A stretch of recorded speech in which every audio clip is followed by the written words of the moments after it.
യൂദായുടെ ലേഖനം ഒരു പഠനം. Part number 19. 12-ാം വാക്യത്തിൽ നാം ഇങ്ങനെ വായിക്കുന്നു: ഇവർ നിങ്ങളുടെ സ്നേഹസദ്യകളിൽ മറഞ്ഞു കിടക്കുന്ന പാറകൾ, നിങ്ങളോടുകൂടി വിരുന്നു കഴിഞ്ഞ് ഭയം കൂടാതെ നിങ്ങളെ തന്നെ തീറ്റുന്നവർ, കാറ്റുകൊണ്ട് ഓടുന്ന വെള്ളമില്ലാത്ത മേഘങ്ങൾ, ഇലകൊഴിഞ്ഞും ഫലമില്ലാതെയും രണ്ടുരു ചത്തും വേരറ്റുപോയ വൃക്ഷങ്ങൾ എന്ന് രേഖപ്പെടുത്തിയിരിക്കുന്നു.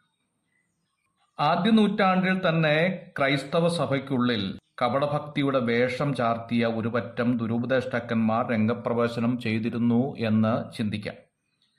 അവരെ തിരിച്ചറിയേണ്ടതിന് 8 ഭൗതികമായ രൂപാലങ്കാരങ്ങളാണ് യൂദാ ഇവിടെ ഉപയോഗിച്ചിരിക്കുന്നത്. ഇവർ നിങ്ങളുടെ സ്നേഹസദ്യകളിൽ മറഞ്ഞു കിടക്കുന്ന പാറകൾ എന്ന് പറഞ്ഞു തുടങ്ങിയാണ് ഈ വാക്യം ആരംഭിക്കുന്നത്.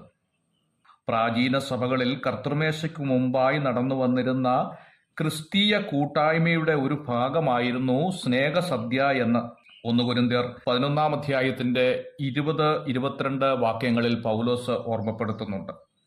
അഗപ്പെ എന്ന പേരിലായിരുന്നു ഈ സ്നേഹസദ്യ അറിയപ്പെട്ടിരുന്നത്.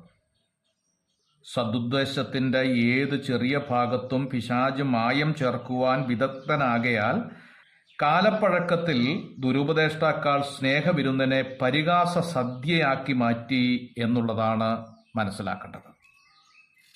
മറഞ്ഞു കിടക്കുന്ന പാറകൾ എന്നതിന് പത്രോസ് പറഞ്ഞിരിക്കുന്നത് കറകളും കളങ്കങ്ങളും എന്നാണ്. 2 പത്രോസ് 2-ാം അധ്യായത്തിന്റെ 13-ാം വാക്യം.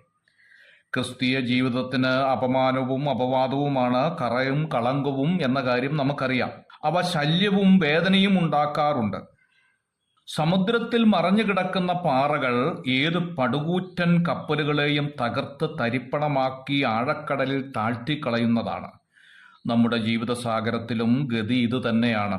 വിശ്വാസ കപ്പൽ ഉടഞ്ഞുപോയ ഹുമനയോസും അലക്സാണ്ടറും ഇതിന് ഒരു ഉദാഹരണമായി നമ്മുടെ മുമ്പിൽ നിൽക്കുകയാണ്. 1 തിമോഥെയോസ് 1-ാം അധ്യായത്തിന്റെ 19-ാമത്തെ വാക്യം. കനത്ത കൂരിരുട്ടിന്റെ നിശബ്ദവേളയിലും വീതിയിൽ പതിയിരിക്കുന്ന കൂർത്തുമൂർത്ത കല്ലുകൾ എത്രയെത്രയോ യാത്രികരുടെ കാലുകൾ തകർത്തിട്ടുണ്ട് എന്ന കാര്യം നമുക്കറിയാം. സിയോൻ സഞ്ചാരിയുടെ പാദങ്ങൾക്ക് വേദന ജനിപ്പിക്കുന്ന എത്രയോ അപകടകാരികളാണ് ഇന്ന് ക്രിസ്തീയ ഗോളത്തിലെ വീഥികളിൽ ഒളിഞ്ഞിരിക്കുന്നത്. ഇതുമൂലം ഈ സമൂഹത്തിന് പറ്റിയിരിക്കുന്ന കേടുപാടുകൾ ചില്ലറയൊന്നുമല്ല. വളരെ ആഗ്രഹത്തോടുകൂടി ഒരു സ്നേഹസദ്യയിൽ പങ്കെടുക്കവേ അപ്രതീക്ഷിതമായി ഒരു കല്ല് നമ്മുടെ വായിൽ കുടുങ്ങുകയും അത് കടിക്കുകയും ചെയ്താൽ സ്വാദിഷ്ടമായിരിക്കുന്ന ആ ആഹാരം പലപ്പോഴും നമുക്ക് അസ്വസ്ഥത ഉണ്ടാക്കാനും പിന്നീട് ധൈര്യപൂർവ്വം കഴിക്കാൻ മടി തോന്നുകയും ഉണ്ടാകാറുണ്ട്.